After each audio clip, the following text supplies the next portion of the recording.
heard some more future space exploration news. Yeah, that's right. From 2 Mission Commander Chun Wang will be one of the first humans to become an interplanetary traveler. Don't think I've ever said that word before. While also joining Starship's first mission to fly past the moon. Yeah. Incredible. Amazing. In fact, that Dragon capsule that you saw there was Dragon Resilience. That is the same Dragon spacecraft that Administrator Isaacman flew in both Inspiration 4 and Polaris Dawn. So it's a good one. Now, Dan, we're now coming back into a terminal count again. Anticipation is definitely growing as we proceed towards our second attempt. Once again, this is the first flight. We're aiming to fly for the first time, Starship version 3. Massive upgrades across the vehicle that you see at the pad there, as well as the pad itself.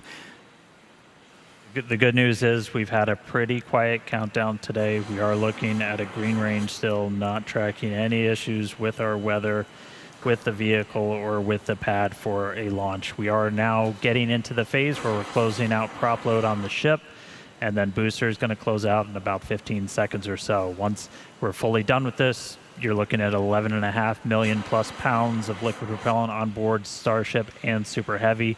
We're going to get the pad itself ready, push back all of the propellant that's in those lines running from the farm up to the launch mount, just kind of harden the area and get it ready for launch. We're going to peek inside, hopefully see the engines do a little wiggle as we do our final steering check. That'll happen at T-minus 100 seconds, and then after we get through T-minus 40. If you tuned in yesterday, you're very familiar. If we need to hold, we can go into what's called rapid recycle, essentially, where we can hang out at T-minus 40 seconds. It's built in. We're only going to hold if there's an issue, not currently tracking one. They can pop up after we pass T-minus 40, but right now we're looking good. Hopefully going to move right past that. And then once we do pass T-minus 40 seconds, a number of events will occur in quick succession. That is when the QD vent gate, or quick disconnect vent gate, will clear the gas commodity lines that connect the pad to the vehicles. Both the ship and the booster will configure their comm systems for flight and will rapidly run leak checks on gas and fluid tanks. And the booster goes to internal power, and its engines will get their final priming for launch, while the ship's engines begin their ascent bleed profile and arms the automatic flight safety system. Yeah, and once we pass T-minus 40 seconds, we still have the ability to rapidly recycle the count under certain conditions back to T-minus 40 seconds. Looks like we might be getting some engine wiggles here, as Dan mentioned earlier.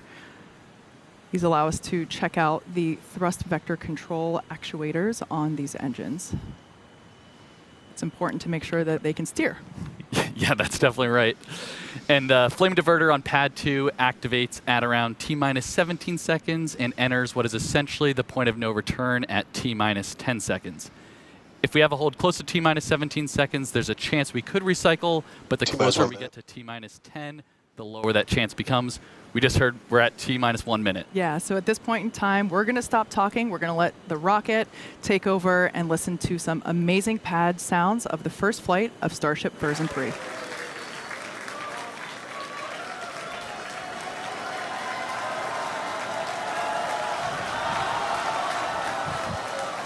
All right, we are holding. We were just waiting for the fuel pushbacks to complete into the prop farm. We did hear that that did just complete, so expecting them to reset that hold shortly.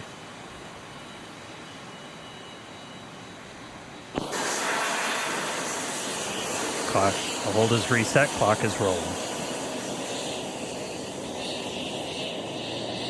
Flight directors go for launch.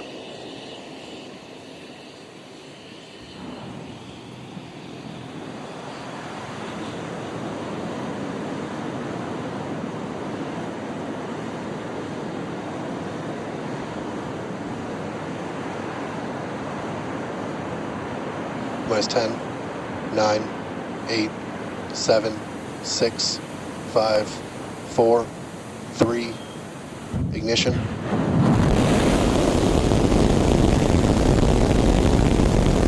We have liftoff.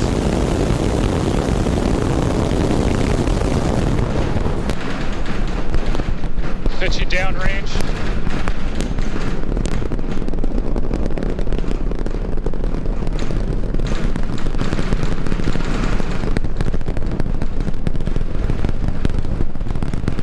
Booster Raptor, chamber pressure nominal.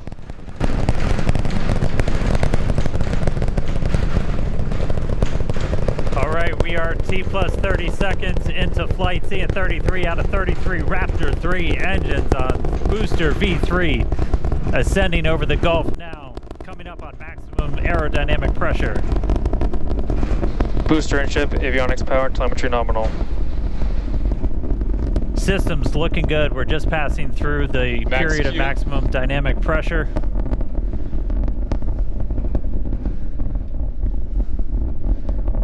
A little over a minute into flight now. Vibrations chilling out here at Star Factory as we continue to watch Starship Flight 12 arc out over the Gulf. The next major thing coming up is going to be hot staging. Booster prop systems nominal. Reminder, we do what's our version of MECO. Most engines cut off, so we're going to shut down all but 5 of the Raptor engines on the booster. And then after that happens, we're going to ignite the 6 engines on ship while it is still attached. We have clamps that hold the 2 together. Those are going to retract inside of that hot stage ring, kind of protect them. Looks like we had 1 of the engines go out, still flying on 32 of the Raptor engines. But again, once we get the hot staging, those 6 engines on the ship are going to ignite. We're going to do it in a little bit different of a sequence on version 3. Essentially, those 3 RVAC engines will ignite first. Almost immediately after, just 1 of those central engines is going to ignite, and that's going to give the booster a bit of a kick, sending it in a known direction, followed shortly after by the other 2. We're through MECO. Each separation.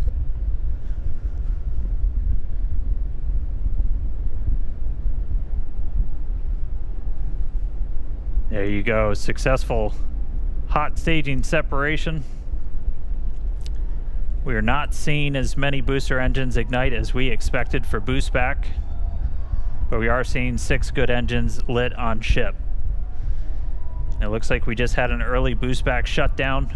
Again, a reminder, the booster was planned to essentially head into the Gulf for a splashdown, but it has shut its engines down early on into boost back. And we just see 1 of the RVAC, so we're now running on 5 engines on ship. We do have engine out capability, so it's going to continue into its ascent. You got booster on the left there, ship on the right. Ship, avionics, power, Again, and we are telemetry not nominal. planning on bringing the booster back for this flight, as this was the very first time.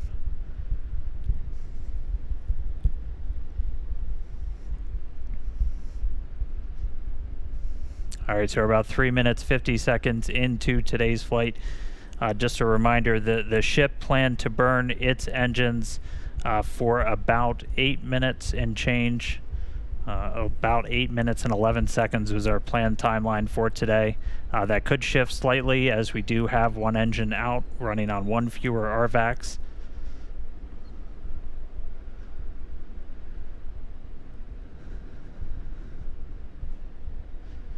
Again, continuing to watch. So booster did not complete its boost back burn. We did not see all of the engines ignite that we expected. Are continuing to get some views from it, though. That's going to make a splashdown somewhere in the Gulf. Reminder, we clear air, sea space, everything for these launches.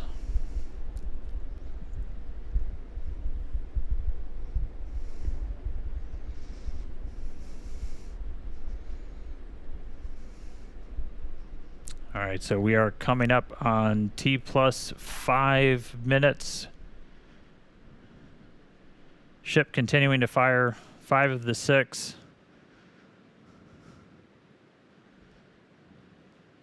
Standing by for callouts, making sure ship's on its planned trajectory. Again, we are planning a suborbital trajectory for the ship today.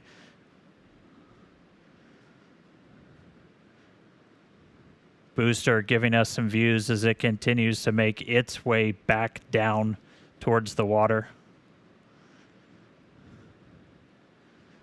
All right, so a little over 5.5 minutes in flight. Kate, Jake, you guys with me? It looks like booster's starting to come in hot. Yeah, we had the opportunity to stand outside to watch launch, and wow, that was incredible. Yeah, that was really loud, really shaky, and I was actually surprised how fast the booster got off the pad, or the whole stack. That was quite incredible. Absolutely. So we have views here from the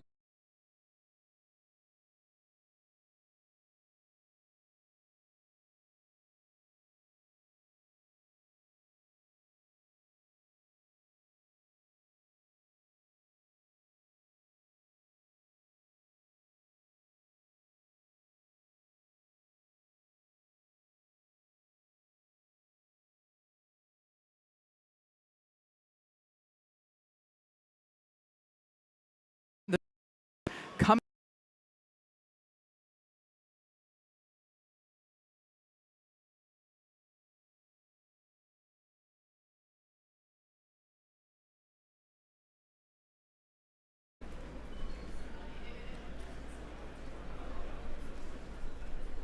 Yeah, obligatory shout out to the entire Starship avionics, camera, electronics team.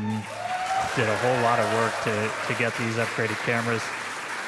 A look inside of the ship skirt, you can see those 3 center engines ignited. The RVAC's continuing to fire as well. We did see at least a couple engines fire up on booster for that landing burn before we lost contact with it. We should have just a little over 20 seconds to go. We'll see if the burn extends a little bit for the engine out. Essentially, you can run your engines a little bit longer or throttle up a little bit more to account for the one engine not being lit. So right now we are standing by for SECO.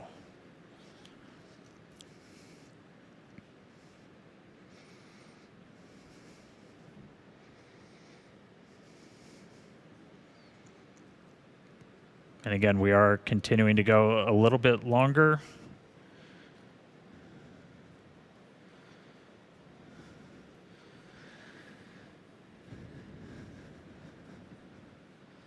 Five engines still burning on ship.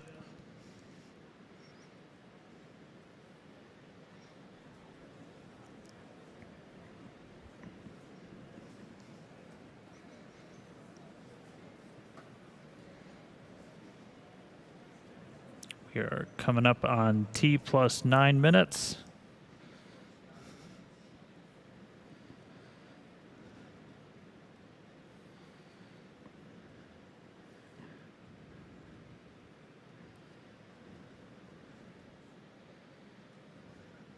And starting to see shutdown.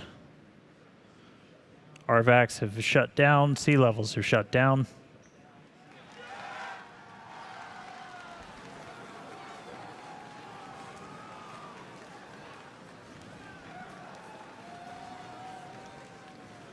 Seeing if we can get an update on the ship orbit insertion, but we have shut down again. We did run longer as we were engine out. We were flying with 5 of those 6 Raptors pretty much the whole time. Ship FTS is safed.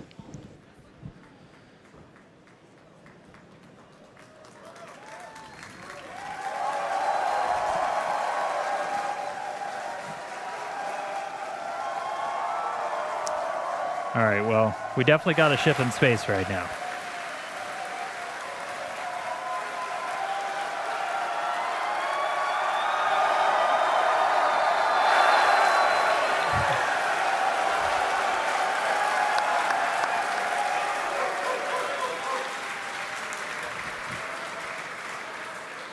As you can see, the teams are incredibly excited to see Starship there in space. We are awaiting the call out of nominal insertion, so we're going to stand by for that. We can see the flaps moving here, actuating, but wow, the cheers here in the lobby are certainly almost as loud as liftoff was. Yeah. Man, a lot of action going on, and you know, we said at the top of the show, excitement guaranteed, and we're only 11 minutes in. We still have a lot more to go here on the mission today. So all objectives are done on the booster, so now all eyes are on the ship as we get ready for our in-space objectives. Exactly. So like I said, we're still standing by to hear the call out for nominal orbital insertion, but we've got a few minutes before the next milestone. So we're going to continue. We've got some amazing views here of the ship. Wow, it's just that this is our planet. This is our home.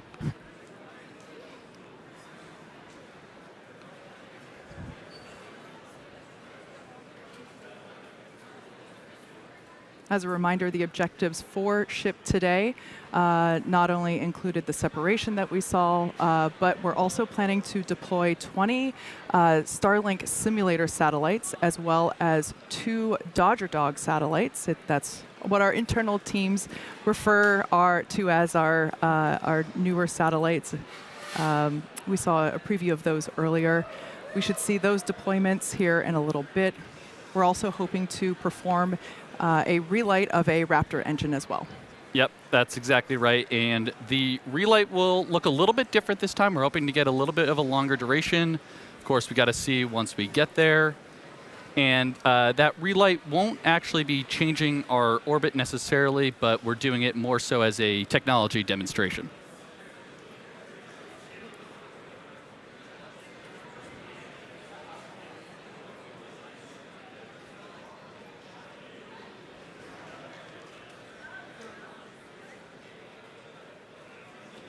For those of you that maybe just recently tuned in, you missed a pretty exciting almost 13 minutes. We had a liftoff pretty much on time, almost right exactly at 5:30 p.m. We did have a brief hold at the T-minus 40-second period, but we were able to proceed through that, and we saw a gorgeous liftoff. Jake and I were able to stand outside and witness that with all of our colleagues, and what a moment. I'll tell you what, it is a heck of a lot louder out here than it was at Ad Astra.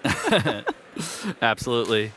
And a couple things I noticed on the way uphill today on the ship. So obviously it looks like we lost one of the RVACs on the way, but that is a good way to demonstrate our potential engine out capability there. So Exactly. I think we actually saw the 3 gimbaling engines kind of gimbal over a little bit to compensate for that offset and thrust. So that was really cool. That's something I know the team's been, we've analyzed that since Flight 1 all the way back. So it's something that we've thought about quite a bit, and it was kind of cool to see it in action in real life today. Yeah, absolutely. If you couldn't tell, Jake is on the Raptor team. Yeah.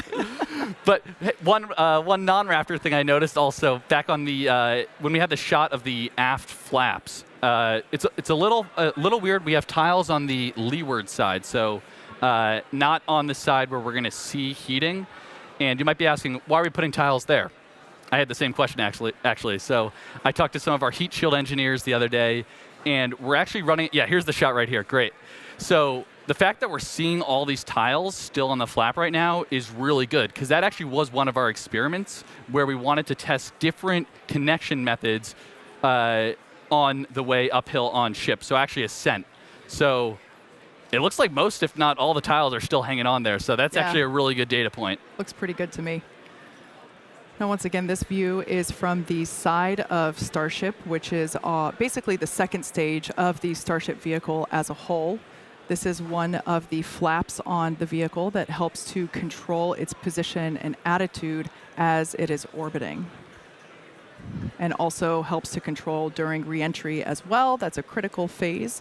I mentioned earlier that we're hoping to deploy those Starlink satellite simulators, as well as perform an in-space relight of a Raptor engine. If all of that goes well, we will be targeting a soft splashdown in the Indian Ocean. We heard from Suren on the recovery team a little bit earlier. They are standing by waiting to receive the ship that we see here. All right, let's send it upstairs. Dan, how's it looking? Hey guys, we are looking good. It does look like we are within bounds of what we analyzed if we were down one of our RVAC engines. So I wouldn't call it nominal orbital insertion, but we're on a trajectory that we had analyzed, and it's within bounds. So Team's continuing to work through it with that engine out. They're working through some steps on the engines. We probably will end up skipping the Raptor relight for today, but it sounds like we should still be on for payload deploy, at least at this time. So very dynamic moments right here with the ship, but we do have it in space. It is on a trajectory now, headed towards the other side of the planet, and then a splashdown in the Indian Ocean. It's going to start to get darker. We're heading into an orbital sunset, so we're gonna have darkness for a little bit, and then it'll brighten up once we're on the other side of the planet, and hopefully looking at some good daylight when we re-enter into the Indian Ocean.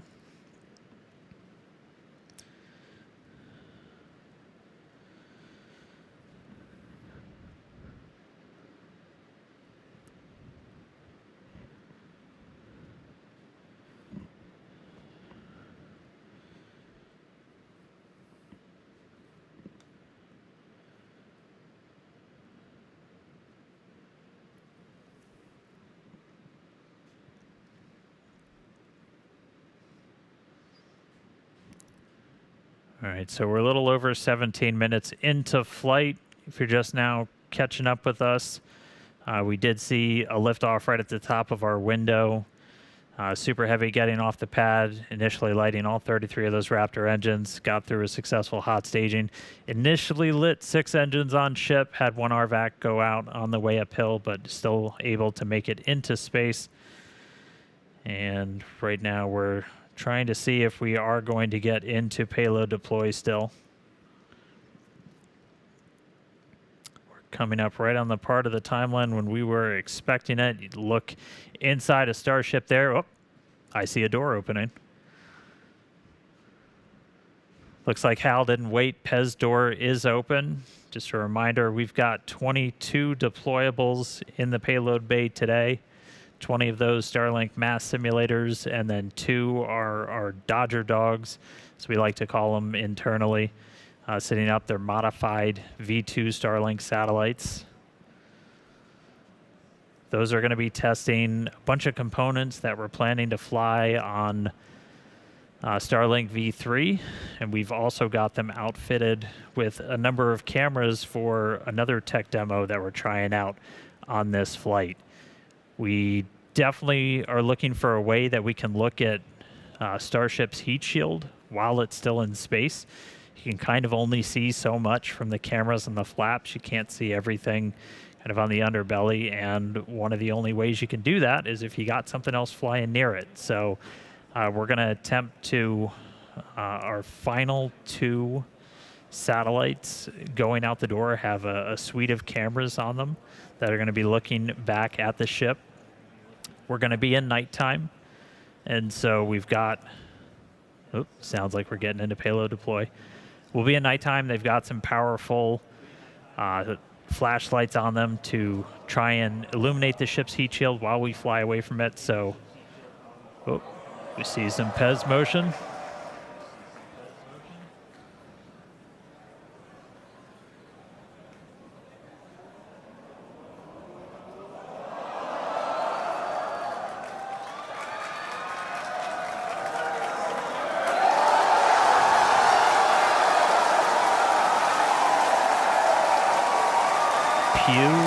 Pew.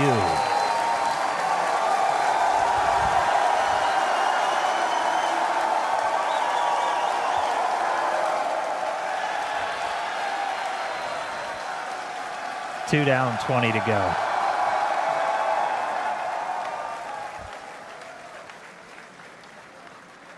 As a reminder, that's one of the things that we upgraded in version 3, kind of gave a little soup up to the Pez dispensers, so those satellites going to move out a little bit quicker than they did on previous Starship flight tests. So first 2 out the door, 2 more on their way out.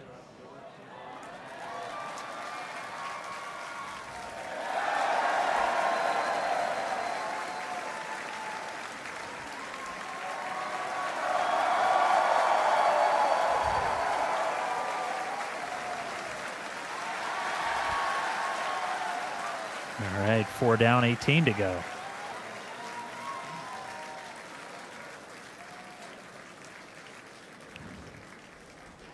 flexing my basic math skills here today.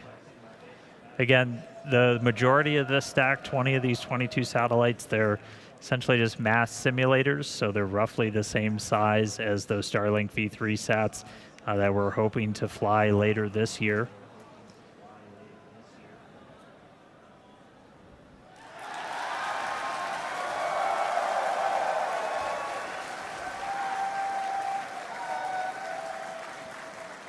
And from this top-down view, so you're looking down at the stack, those two satellites you see on the very top, that they'll look very different. They've got solar arrays. They've got a bunch of other deployables on them that we're going to be testing out that are going to be V3 tech, and they've got 3 engineering cameras and then 1 other camera that's hopefully going to be giving us some views of Starship in space. But we will see how that works. Again, this very much a tech demo. We're going to deploy those. The satellite's going to kind of try and turn everything on, look back at Starship, and the primary reason we're trying to do this is to get some views of the heat shield.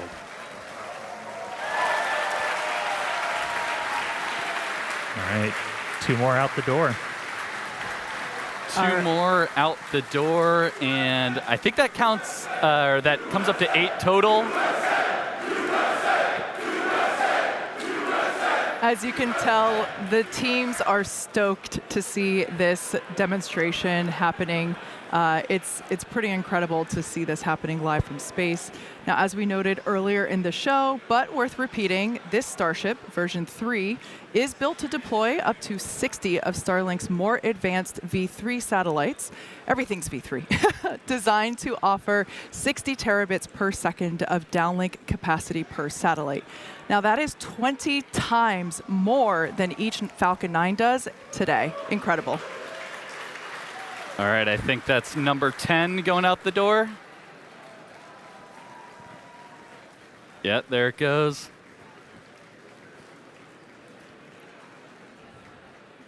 So yeah, the camera view you have on your left screen there is basically right at the bottom of the payload volume. So the kind of dome-shaped structure you see there that's actually the top of the fuel tank.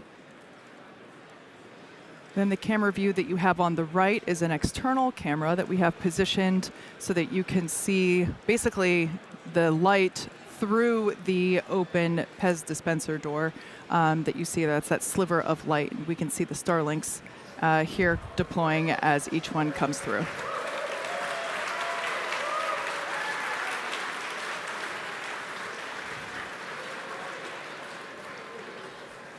As we mentioned, we have 20 of these Starlink simulator satellites, and then we have 2 of these specially modified, as we call them, Dodger dogs here around here. Those, as Dan mentioned earlier, they have some V3 tech on them, some solar arrays, and those will be the last 2 that will be deployed today. Yeah, that's right. And seeing this, as I think Dan called them turbocharged or supercharged PEZ dispenser, it's definitely coming out much faster than our previous flights. So that is really good to see. Yeah, look at that.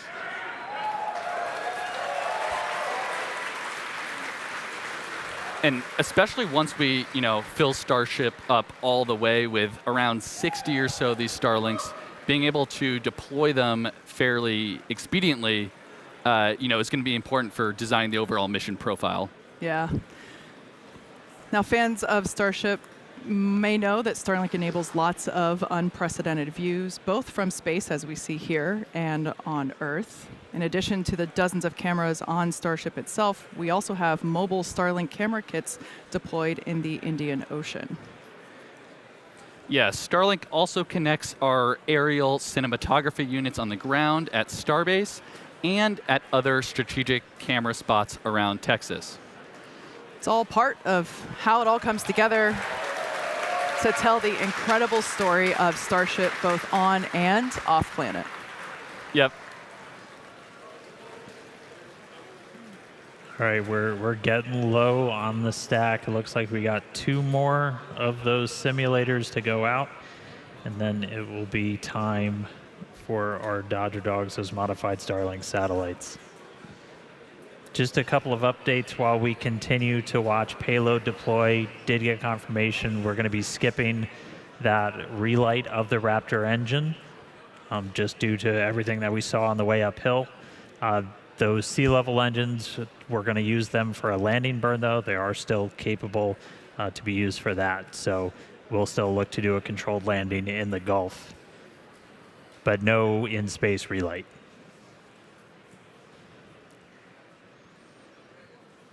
All right, I think that's 19 and 20 headed out the door.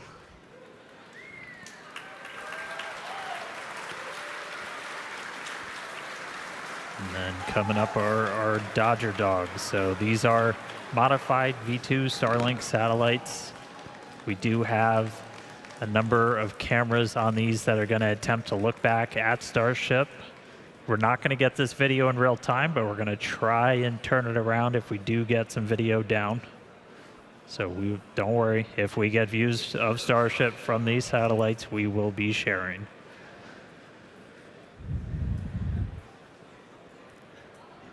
And these will be exciting because, again, they're really a tech demo, getting our chance to test out some of the technologies for version 3.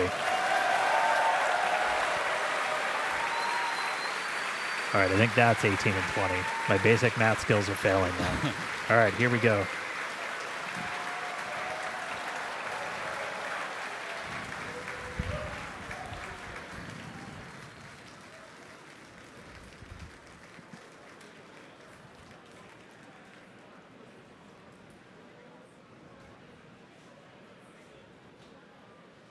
We're standing by for Starship, basically to serve the first Dodger dogs to low Earth orbit.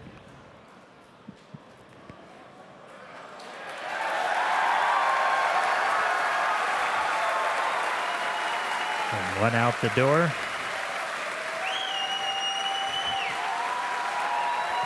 And from this view, you can kind of see on the right side of the satellite, you see some bright white spots. Those are our flashlights. Beneath them, the camera is going to attempt to look back and image Starship's heat shield as it flies slowly away from the vehicle. And there it goes.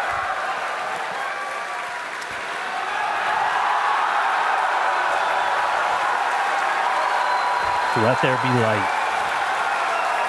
Yeah, it almost looks like the light is just shining right at us there.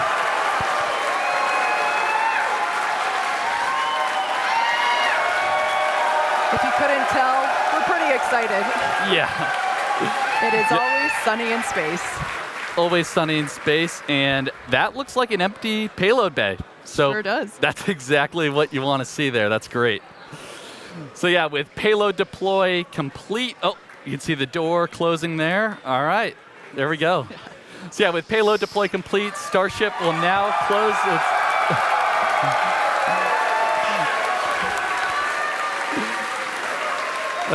yeah, Starship, we closed the payload door, and we're going to continue to coast around Earth all the way to the Indian Ocean.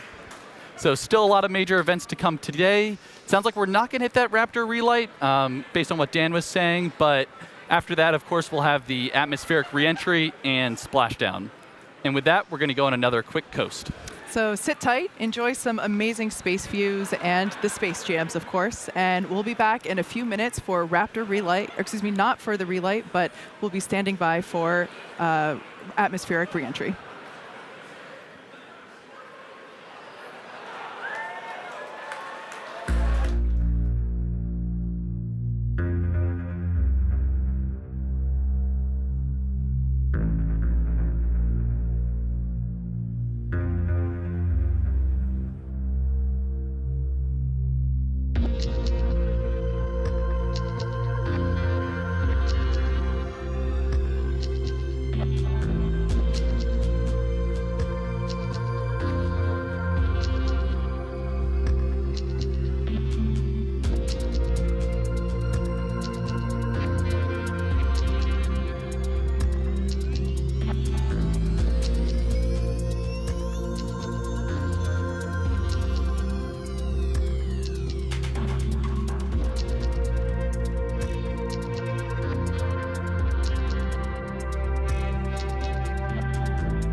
All right, so surprise.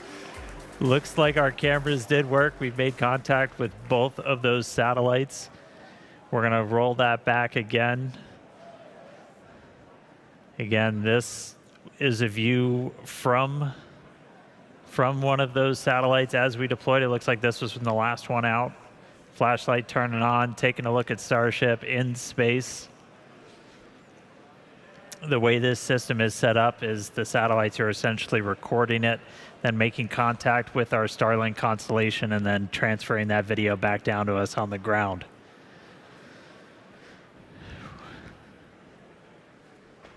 That's a Starship in space. So aside from just being really cool, this was our test to try and develop a free flyer that we could fire outside of Starship's payload bay, look back at it, and then do essentially a pirouette with Starship to get a look at the heat shield, where it's going to be really important when we start bringing these things back for a catch, which we are hopefully doing in the not too distant future, as they are intended to be fully reusable. But this will give us an opportunity to look at the heat shield while Starship is still in space. So there was a glimpse. We'll see if we get any more video down from those satellites. But I mean, that's one we've been chasing for a while. So really cool to see it come to fruition here on Flight 12. All right, coming up on 40 minutes into the flight, and we should start hitting the reentry period in the next 7 minutes or so. You'll start to see a light show building up. As we had talked about, we did skip that on-orbit relight of the Raptor engine. It was not needed for our trajectory or anything. We are on this suborbital trajectory to splash down in the Indian Ocean. We are going to attempt a landing burn. We'll see how they perform when we get there. And just a reminder, we are going to be stressing the ship on the way in. We're going to intentionally do a maneuver where we're going to kind of pitch the nose up and deploy those bottom flaps to really put a lot of pressure on them. So we'll see how it does through that maneuver, and then we'll be doing kind of a final banking turn before we get to a landing burn. So all that coming up in a few minutes. The light show should start beginning real soon.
Welcome back to Starship Flight 12, the first test flight of Starship version 3. As Dan mentioned earlier, we were able to make contact with the modified satellites just shortly after deployment. And as you may have seen, we got some sweet views of those sats looking back at the ship. Pretty cool to see. Yeah, those views were incredible. Now, as you see on your screen, currently the ship is re-entering the Earth's atmosphere. This is the plasma starting to build up on the exterior of the vehicle. Now, we do not plan to recover the spacecraft today, but rapid and reliable reusability is the ultimate goal. Yeah, that's right. And re-entry is a critical phase of flight, and we need information on how the ship's systems perform. Re-entry is an extremely demanding portion of flight where we essentially have to scrub all of the energy we use to launch the rocket back off in reverse. So the 18 million pounds of thrust that we had off 33 of those Raptor engines. Just a little. Just a little. We're now, and then another, several minute burn on the ship. We're now basically undoing all that energy here via aerodynamic braking, essentially. And of course, Starlink is a big part of it, as that's what allows us to actually gather this data and show these live views. And again, the data gathering is really the main reason why we're doing these flight tests. So Starlink provides us just one more path to collect that data that ultimately allows us to rapidly iterate Starship's design. Now, if ship manages to make it all the way through re-entry, we'll collect valuable data on the spacecraft flying through the Earth's atmosphere at these hypersonic speeds, which is basically more than 5 times the speed of sound. Now, we do anticipate that it might be a little bit of a spicy re-entry, so we'll see how far we get. Re-entry is typically a portion of flight where we don't have communications with the spacecraft because it's re-entering at or around orbital velocity, roughly 8 kilometers per second, or for those of us that think in other units, roughly 5 miles per second. At those speeds, the spacecraft is moving through the atmosphere, and it creates that plasma field that we saw forming around the vehicle. Yeah, and although the plasma looks really cool, it does distort some communication frequencies. So it's not uncommon to experience brief blackouts in communication. Of course, thinking long-term here, Starship is designed to land on Mars where there are no runways or other humans to help out. That's why we're going with the propulsive landing instead of a more traditional means like parachutes. Propulsive landing, not only, again, is it more cool, but it enables a more rapidly reusable rocket. Yeah. Now, we should hear some call-outs as the ship makes its way back to Earth. When we hear entry max heating and entry max Q, that means the ship has made it through the maximum heating and aerodynamic loads that it will experience as it returns. So if we make it through those, we're doing pretty well. Yeah. And you can see in the bottom left right now, we're at 23,500 kilometers per hour speed. That's just a crazy number to think about. But as we keep progressing the mission, we are going to hear a call out when the ship is transonic and then subsonic. So transonic refers to the period of flight where the velocities of airflow surrounding and flowing past the vehicle are concurrently below, at, and above the speed of sound, kind of in that Mach 0.8 to 1.2 range. And for reference, commercial jets have a range of cruising speeds, but mostly fly around Mach 0.74 to Mach 0.85. And after we hear the call out that Starship is transonic, we should hear the call out when Starship is subsonic. This refers to speeds that are much less than the speed of sound, so at this point in the flight, ship's velocity will be slowing down.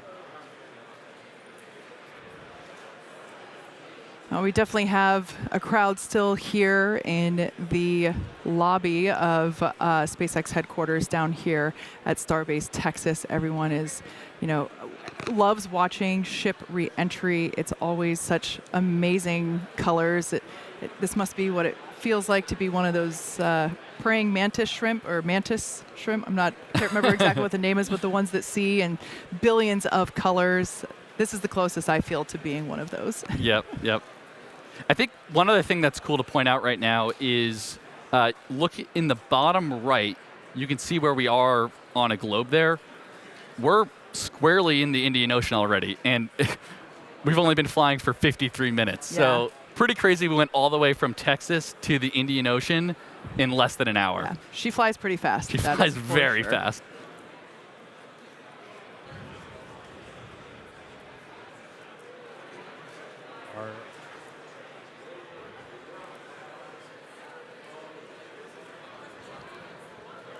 All right, so the light show continuing. We are through the period of peak heating, and we'll be looking at the peak pressure coming up in the next couple of minutes. The next 10 minutes are probably going to be the spiciest of entry today.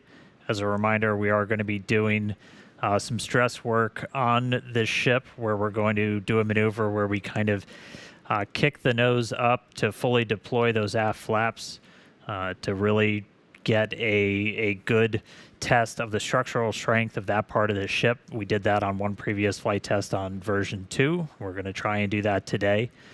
Since we did skip the in-space burn, we're carrying a little bit of extra propellant in our header tanks up in the nose, and so that's going to put a little bit of extra stress on those forward flaps as we come in.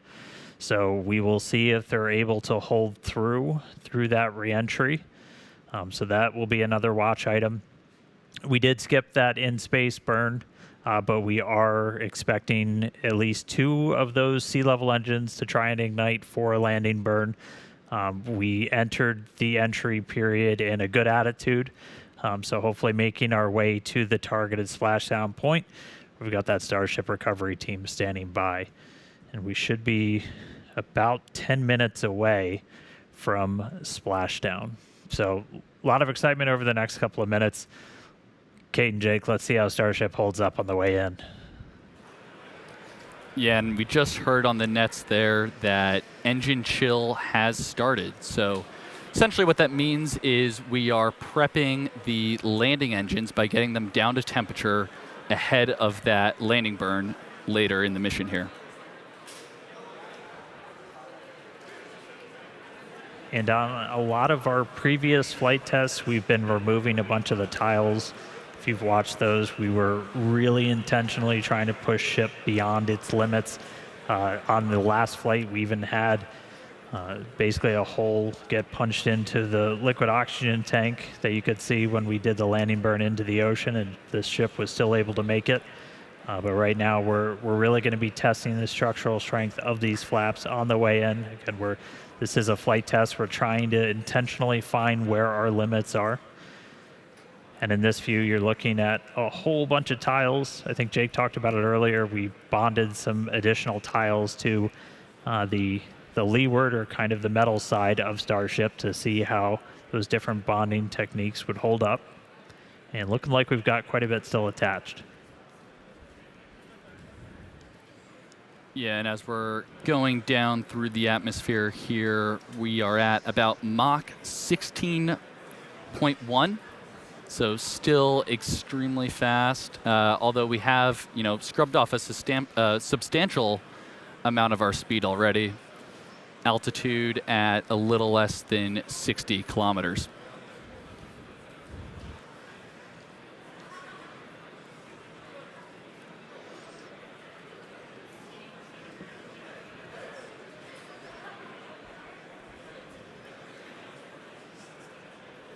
All right, we're about 8 minutes away from our targeted landing and splashdown time. Again, this is when the ship's going to start really Ship getting is put approaching through the ringer. end of the peak heating region. Just heard the call out, getting to the end of the peak heating, so the highest temperature the Starship's going to see during its reentry.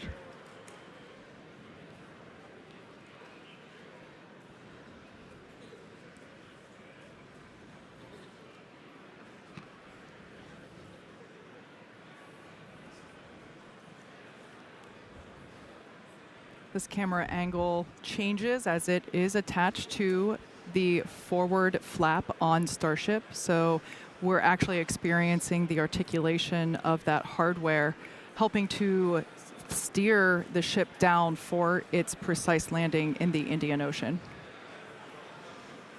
Yep, that is just a really cool, kind of cool piece of perspective there. I know some people say it makes them a little seasick, but I definitely love it. It makes it feel like you're really riding along with the ship on the way down.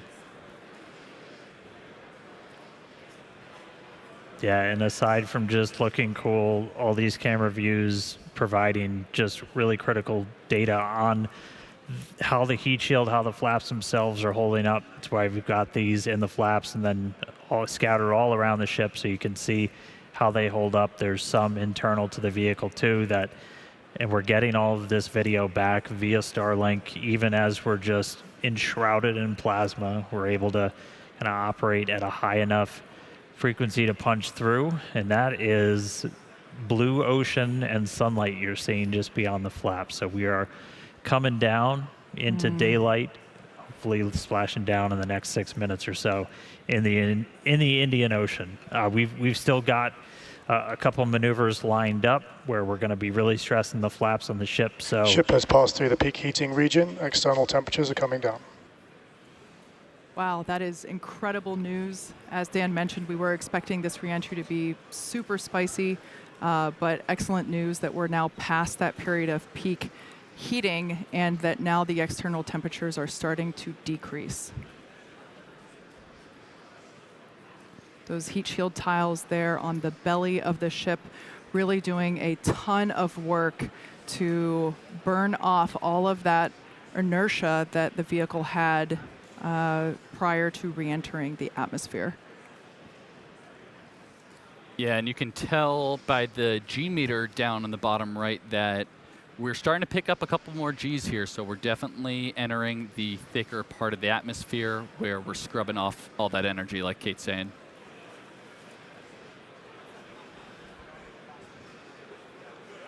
all right, just about 5 minutes or so to go. We're coming up shortly on the maneuver where we're going to, it's affectionately called the flap slap, where we're going to kind of pitch the nose up on the ship, and you're going to see those aft flaps, the ones in the very bottom, fully deploy. Ship is at peak dynamic pressure. And we're now at peak pressure. Ship flap load test has started.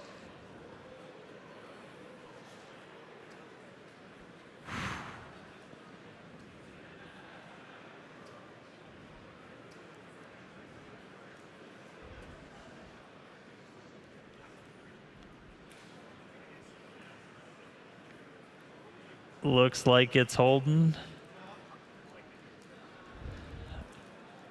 Again, the intent of that was to put just a lot of extra stress on those aft flaps. We are expecting the forward ones too to see a little bit of extra stress as we've got a little more propellant in our header tank, so the area right at the very nose of Ship Starship. flap load test is complete. And we're through that test. There we go. And we just did that test at Mach 7, just for reference there. So we are still going incredibly fast.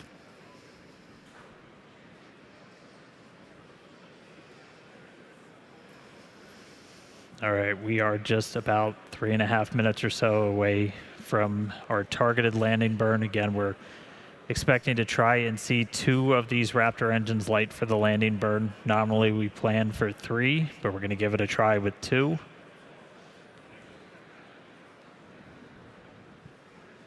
Hopefully we've got Ship is starting the RTLS banking maneuver. And that right there, so we're starting a banking maneuver, and essentially what that is when we come back to Starbase, or when we plan to come back to Starbase, the trajectory is designed so we'll essentially swing out over the Gulf and do a swoop maneuver to then come back to the towers for catch. And so we are doing that exact same maneuver as we head towards our targeted splashdown in the Indian Ocean. Yeah, and that call out there that we heard, RTLS, stands for Return to Launch Site. So definitely a pretty cool thing we're demoing here on the ship. You know, as in the future, we are going to be trying to bring the ship back to the launch site, which is going to be absolutely insane. Absolutely. But of course, we want to test out these maneuvers, these principles prior to actually bringing the hardware back to the pad. This is the same reason why we were intentionally not trying to bring the booster back to the pad. So we're trying all these things out in this developmental phase of the vehicle, and really proving what a test flight is. Absolutely. Dynamic pressure is coming down. All right, we heard there dynamic pressure coming down, and I'd say we're in a pretty good bank right now. Yeah, executing the power slide. We're about 90 seconds away from our anticipated landing burn. Clouds coming up, pretty sunrise on the other side of the planet. Starship is subsonic and is on target.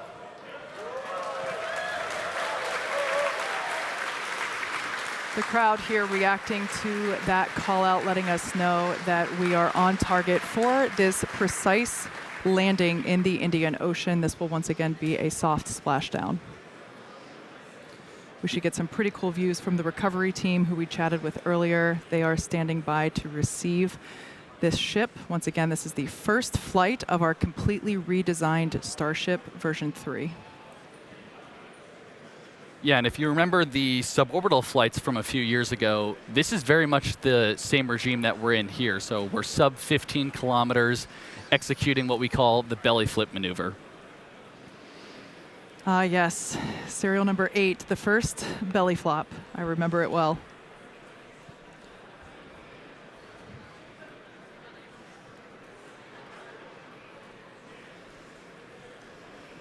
Just some really amazing views of the Earth as the ship is coming back home. Thanks, Starlink.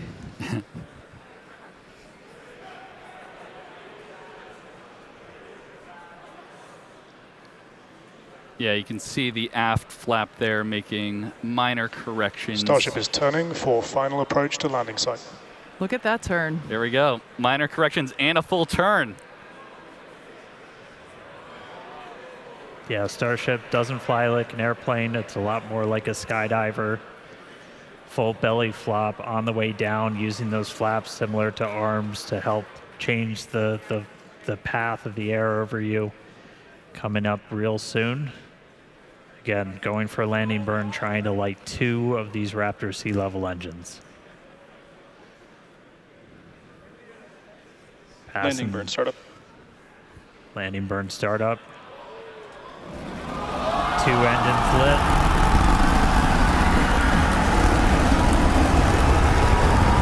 Successful flip.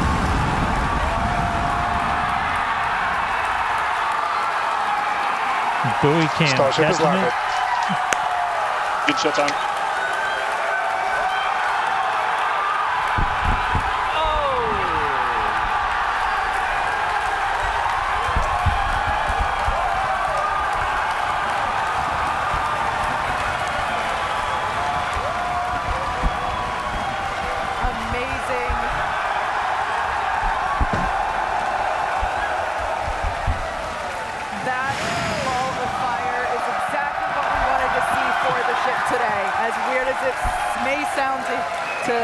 To hear, but it is the truth. Absolutely wild. At the beginning of the show, We're pretty hyped. we guaranteed excitement at the beginning of the show, and I'd say Starship delivered. Absolutely. An incredible day for Starship. That was the first flight of that completely redesigned vehicle. As you can tell, the teams are incredibly proud of what we just saw. Yeah, V3 definitely showed up. That was amazing. Yeah. Yeah, we've pretty happy crowd in the control room behind me, I will say. It's probably the most excited I've seen a lot of people in a really long time. On target landing. Wow. Actually, let's jump over. Hey, Tyler, how's everyone holding up in Hawthorne? We're having a great time, Dan. Thank you so much. That was another exciting Starship flight in the books, and we hope that you enjoyed those awesome Starlink views. So congratulations to the team at Starbase and everyone here and around the company. So many employees have contributed to the Starship program as we continue to iterate and make progress towards a multi-planetary future. So that wraps it up for us here in Hawthorne. Thank you guys for tuning in. And back to you, Dan. All right, thanks. So just to recap, we lifted off right at the top of our window, 5:30 p.m. Central Time. We were able to see the booster light 33 of those Raptor engines get off the pad and ascent over the Gulf. Successful hot stage separation. Initially lit 6 of those Raptor engines, lost one of the RVACs on the way uphill, and then the booster didn't complete its full boost back. Its mission ended a little bit early, but landed in the clear area that we had set in advance. Once we were on orbit with Ship, we were able to get through our payload deployment, 22 satellites, the 20 simulators, the 2 Dodger dogs, which successfully turned on cameras. We'll see if we got any more views from those. So obviously stick around. Skipped the Raptor relight, but made it through re-entry, on target landing in the Indian Ocean. You saw those views. Starship made it. It's been a long time coming. We're really excited to see this vehicle fly, and there are several more on the way. So that's going to do it for me up here. Send it back down to Kate and Jake and everybody who I hope is at least a little bit excited down in Star Factory. Oh yeah, it is absolutely insane down here. We would, of course, want to thank the fine people of Cameron County, including the residents here at Starbase, as well as the Coast Guard, the Federal Aviation Administration, the Government of Mexico, and of course, the Australian Space Agency. Yeah, so honestly, just huge congratulations to all our teammates here at SpaceX and everyone who's supported the Starship mission just in general here. It's been a massive effort, really incredible. Yeah, there's a lot of people that worked really hard to make things look easy, so shout out to those teams. Now be sure to follow SpaceX on X for updates and more exciting views that we didn't get to show you on today's live program. I have a feeling we'll see some pretty amazing stuff come from those demonstration satellites that we were able to show some initial footage of. Now, if you're interested in more launch coverage, head on over to our profile on X. We also have SpaceX.com/launches for you to check out for the most up-to-date information. So thanks to all of you for tuning in. We're going to close it out and celebrate with our colleagues. Thank you so much for tuning in, and have a great night. We'll see you next time.